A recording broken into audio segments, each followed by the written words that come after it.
All right, Robert, here's your fountain flowing. I've put all the lights in and tested them. And I promised you a tutorial video on the fountain. There's not a whole lot to know, but I'll tell you now. First of all, when you turn off the fountain and the columns are all dry, then you come outside, there may be a panel that's dry after you plug in the pump or turn it on. It's all wet now, but suppose this edge is dry. If you just take your hand and wet it down or spray it with a spray bottle, it'll be primed, it'll stay wet all over all day. However, if you don't do that, you may have dry spots. It just follows the path of least resistance, the water does. Now, you saw the access panel yesterday. That's this crescent shaped thing on the end. See this seam here? That has a leg on it that supports it from underneath. We've got a little notch in the access panel where the pump cord comes out and the hose goes down to the pump, comes up to this first rock. If for any reason you should ever, well, there will be a reason eventually, you'll probably want to exchange the water, or if the pump dies 10 years from now. These magnetic drive pumps last and last, but eventually, if you have to get in underneath there, we've created this access panel so you don't have to take the whole fountain off and all the pebble off, to get in there. You will have to take off this rock. Just unplug the hose here and there. That'll come off just with a little muscle. No need for hose clamps because this braided tubing grabs that barb really good, that plastic barb. Everything that goes into the fountain in a permanent way is brass, but out here we use the plastic fittings. That's the easiest to work with.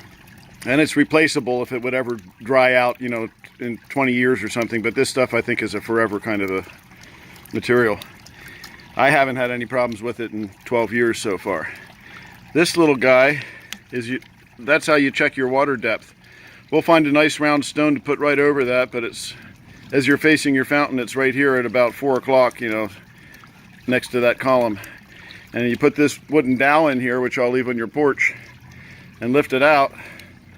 You'll see where it's wet right there.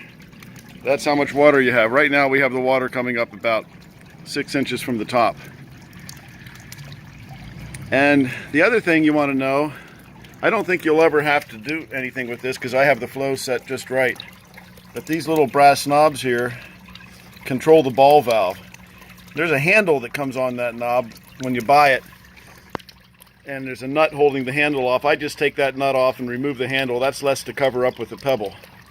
Less man-made stuff to cover up, and it's less likely to ever show through. But you can just turn that with a pair of pliers and adjust your flow. But like I said, you won't need to because I've already done that. Whenever you add water, well, you may end up having it connected to your irrigation system, but usually I tell people when they add water, also add algicide. And if you don't have to add water, you still want to remember to add the algicide once every 2 weeks or so. And there's a liquid concentrate you can get at Lowe's in the garden aisle for fountains and ponds.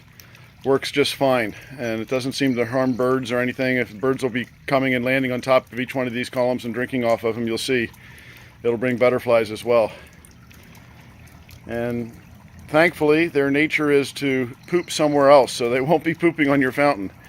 They fly away to do that. They don't do that where they feed. So I hope you get a lot of enjoyment out of this. It's been a real pleasure. I hope I have the opportunity to come back and see this when all the landscaping is finished. But boy, I'll tell you, you have a wonderful home here and a great family.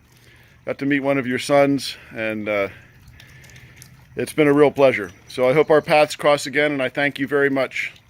Take care, Robert. If you have any more questions, just call me.